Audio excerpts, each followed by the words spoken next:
Hi, I'm Rebecca Sorensen. Welcome to Blawesome Farm.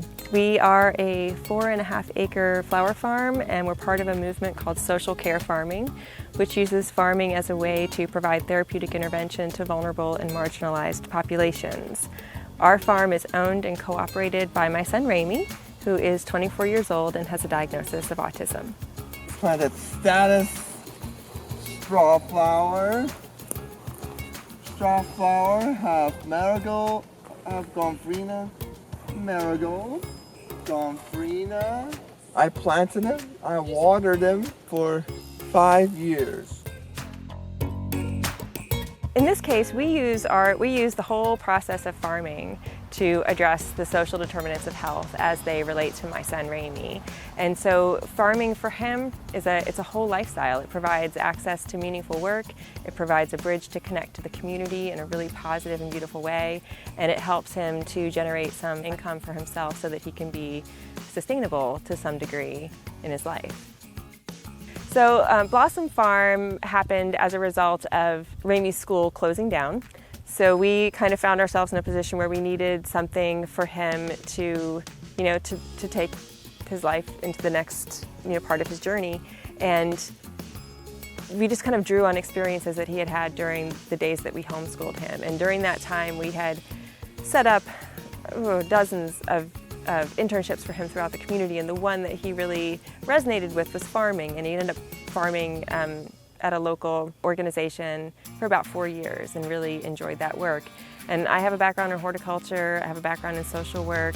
It just sort of made sense to put the two together, so this is something that we could both do together, that we would both enjoy, and it would help to put him on the path to be independent. Every day, Ramy, he wakes up, he has breakfast, he gets ready, he meets his social care farmer, Lauren, at 9. A day on the farm for Ray and I would consist of coming to work, walking down to his house, and we write a schedule every morning, and then we do a meditation. We talk about our gratitudes for the day, and we have about 5 minutes of quiet time, and then we come up to the farm, and I immediately get Ray to go ahead and wash buckets and fill them with our sugar water solution, and then we go straight into a harvest. And then that usually takes us to about lunchtime, and after that we'll take a lunch, and usually in the afternoons is when we get the heavy duty part of our work done. We'll either go straight into planting or prepping beds or seeding if it's raining outside. And then at the end of the day we'll do a farm journal. As far as farming goes, I don't really need to tell Ray much of anything when it comes to harvesting, when it comes to washing, prepping buckets, when it comes to seeding. He knows all that just from the things that I've taught him in the previous years. There's been changes in his personality. He's become a lot more open, and he likes to joke with me quite a bit. In the beginning, when I first started working, there was clearly no relationship at all, and over the years, we've definitely developed and made a bond with one another. When I started working with Ray, it's just been a whole nother reward on top of farming for me. And I've enjoyed every minute of it. And Ray is just a super special person, and he is a delight to be around. He makes you calm, he makes you laugh, he makes you realize just, the world is an easy, simple place, and let's just be grateful living in it. We have a 150-member flower CSA. We do weddings, we do events, we do what we call, it's our mission-driven wholesale market that we curate ourselves. We partner with a lot of nonprofit organizations, and so rather than putting together a bouquet that we sell to the grocery store for $10 so that they can sell it to the public for $25, we connect with local nonprofit organizations and we say, hey, do you have a project that you need to raise money for? And then we put together a bouquet, we sell it at our wholesale price to them, they retail it as part of a fundraiser, and they generate income for the projects that they're working on. And for us, that feels really good, and it's a great way for the consumer to support a small farm, a young man with a disability, and a nonprofit cause that they believe in.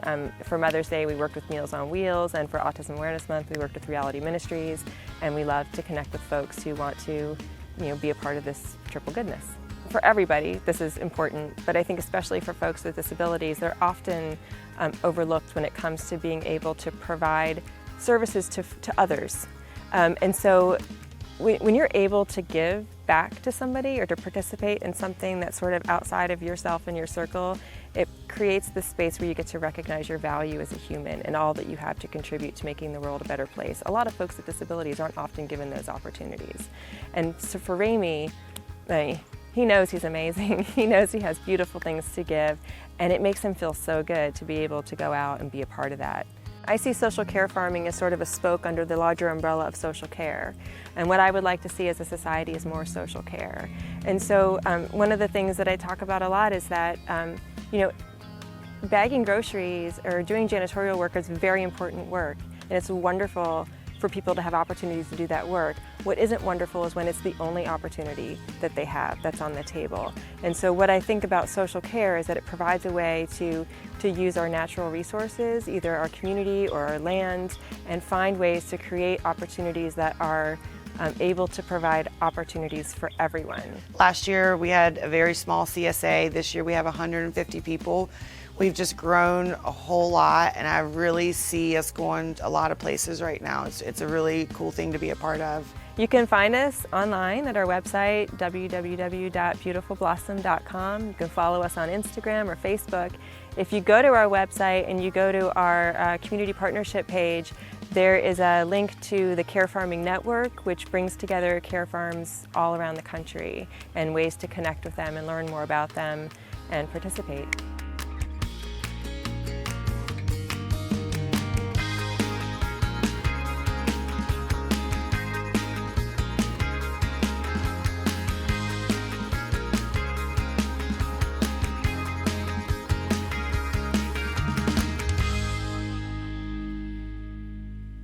We want to grow this movement, scale our business, and create additional opportunities for individuals with disabilities to engage in purposeful work and strengthen ties to the community.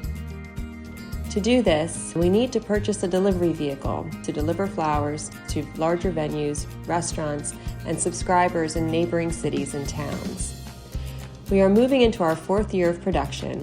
What better way to acknowledge and honor the 1 in 59 Americans living with autism than to support a movement that is working to create a brighter future for our loved ones with disabilities by creating a world in which everyone is given the opportunity to blossom.